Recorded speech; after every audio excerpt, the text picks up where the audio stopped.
ही आहे 42 साइजची सिंगल कटोरी. तर या सिंगल कटोरीपासून आपण डबल कटोरी बनवणार आहोत. ज्या साईडने आपण मुंड्याचा पार्ट जोडतो त्या साईडला 4 इंच मधोमध टक्स घेतो तिथं 4 इंच आणि हुकाच्या साईडने जेवढी पण पट्टी असेल त्याचा हाफ घ्यायचा. इथे 6 इंच होती त्याचा हाफ मी 3 इंचावर मार्किंग केला आणि तिन्ही पॉईंट इथे बघा आपल्याला अशा प्रकारे जोडून घ्यायचं. त्याच्यावर शिलाई मारून घ्यायची आणि दोन्ही शिलाई एकमेकाला अशा जुळवून नंतर आपल्याला मधल्या टक्ससाठी मार्किंग करायचं आहे. तर इथे बघा 2 इंचाचा मी टक्स घेतलेला आहे आणि जी आपण मध्ये शिलाई मारलेली आहे तिथून अर्धा इंच खाली घेऊन अशा प्रकारे जो मधला टक्स आहे तो आपल्याला इथं मारून घ्यायचा आहे आणि जो एक्स्ट्राचा कपडा आहे तो कट करून घ्यायचा.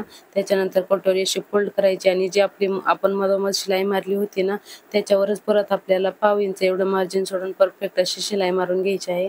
आणि तुम्ही बघू शकता एकदम परफेक्ट पफ आलेला आहे आपल्याला आणि खूप सोप्या पद्धतीने सिंगल कटोरीपासून डबल कटोरी इथं बनवून तयार झालेली आहे. तर कसा वाटला व्हिडिओ कमेंट करून नक्की सांगा. आवडला असेल तर लाईक करा आणि फॉलो नक्की करा. थँक्यू.